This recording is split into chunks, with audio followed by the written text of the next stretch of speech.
Hello, my name is Reza H. Vivelia and I'm from BSFI 2A. I'm going to discuss my PowerPoint presentation on the topic of GAE4, which is a Philippine popular culture. And my instructor is Miss Giselle Galan.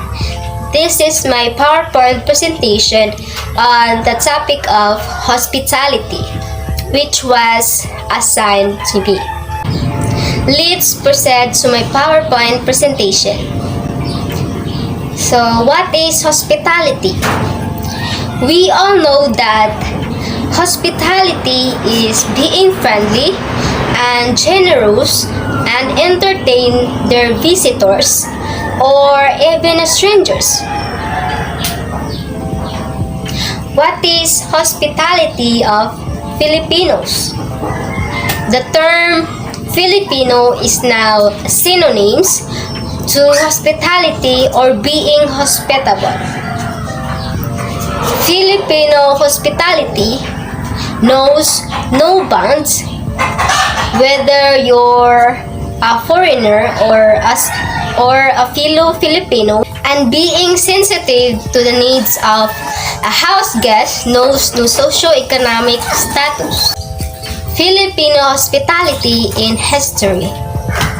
In this book, History of the Filipino People, Teodoro Agoncillo stated that hospitality and most Filipino characteristics were inherited from Malayan tradition, as friendly as they are known for.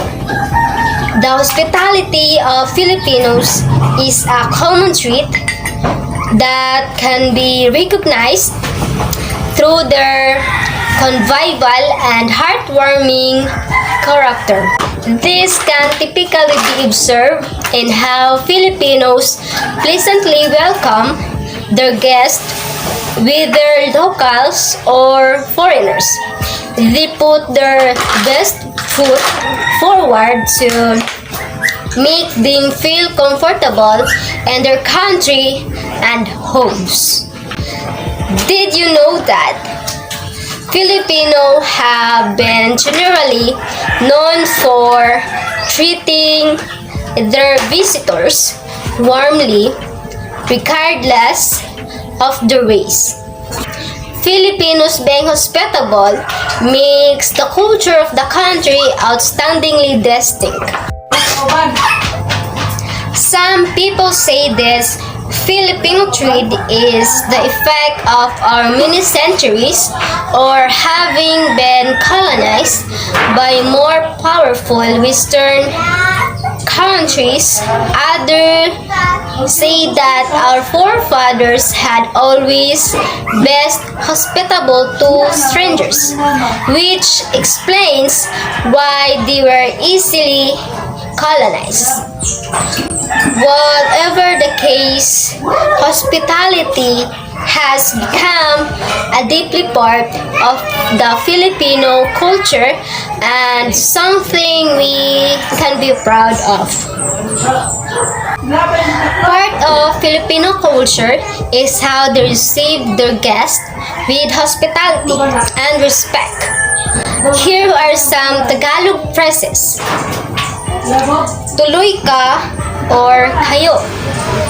This is the best exemplified by welcoming and letting them in their homes as soon as guests arrive. Tuloy ka or kayo is a Filipino warm welcoming expression that shows kind accommodations to their visitors. Tuloy means to go on or to enter. For this context, the expressions tuloy ka or kayo can be defined as you may come in or please come in. Kumusta or magandang umaga, normally Filipinos will have salutations and small conversations before welcoming the visitors to their home.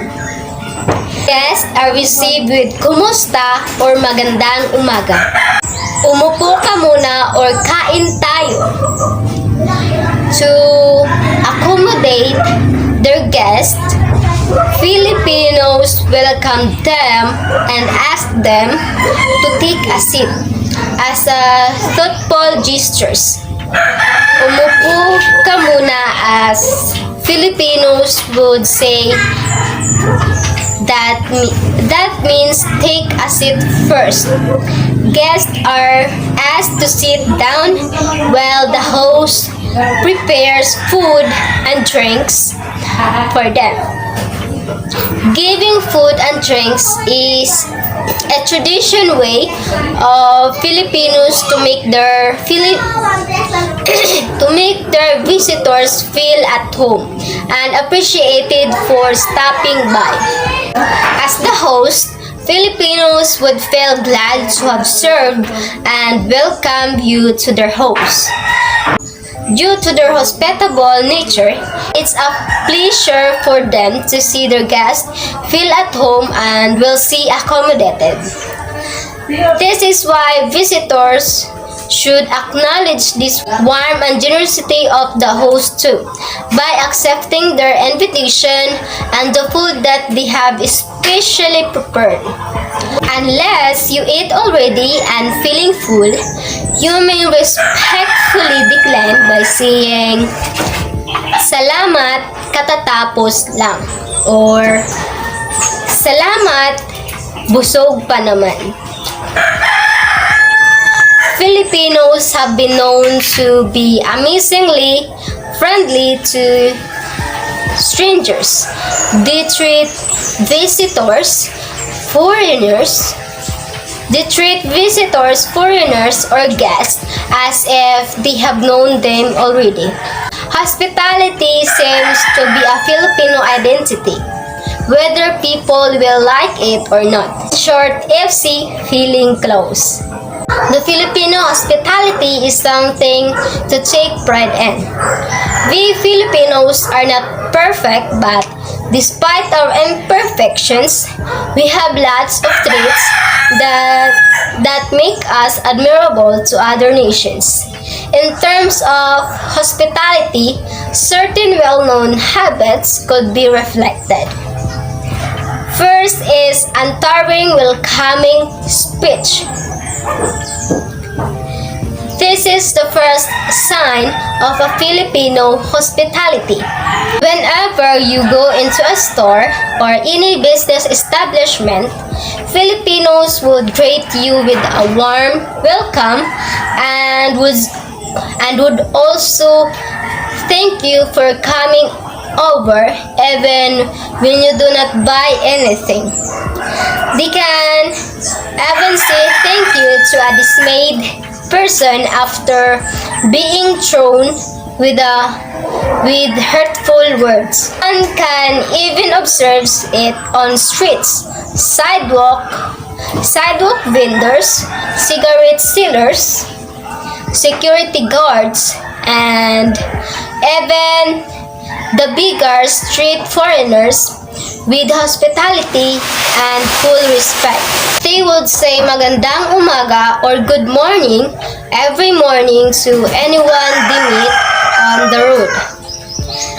It may seem unbelievable, but Filipinos are not ashamed to show it to people they do not personally know. Some people may be ashamed, but at least they never cease to smile at people they meet as a form of recognizing their presence. Best entertainer. Filipinos are like clowns that make every people laugh amidst the moment of emotional stress. They make corny jokes just to please every visitor. It is a form of hospitality, knowing that the vacationers would think that they are highly valued by their tour guides. They would even impersonate someone or the foreigners themselves just to entertain them throughout their stay in the country. Just to keep foreigners get rid of boredom, Filipinos tend to tell stories of their lives everywhere they go. Kings and queens of reunions. When people from other countries can only settle with their own families once someone dies or when there is a birthday. In the Philippines, Filipinos have many reasons to have reunions.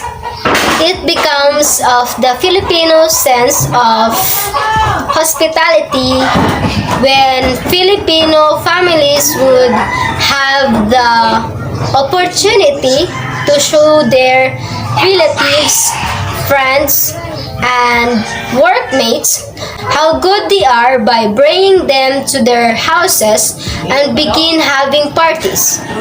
As what is told, reunion is not only limited to families. Filipinos love to see their loved ones, not just families, not just once but many times in a year.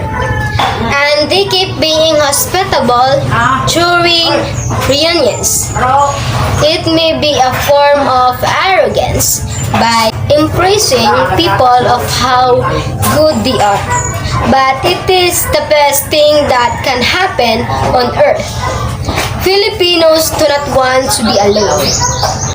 Offer the most comfortable room.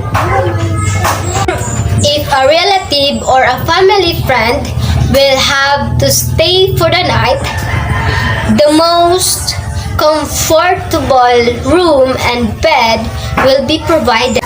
Even if it means that some members of the family will have to share a bed for that evening.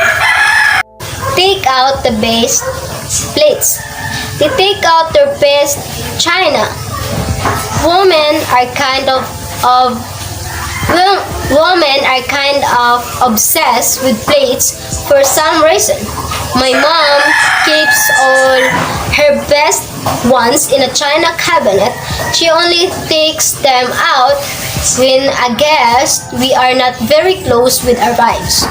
If it's a relative, you might get the second best china. If you're their child, you get what is used every day. Borrow money to have some food on the table for the visitors. Filipinos even borrow money just to have some food on the table for the visitors. They do not care whether they would become bedridden or whatever consequences they might have. As long as their visitors would be happy for the vacation, then that is all that matters to them. They know how hard it is to work for money, but they seem to be ignoring this fact. Filipinos would only reason out that there are many reasons to make visitors happy than suffering from poverty afterwards. Filipinos have in their minds that it is life-fulfilling to serve visitors well.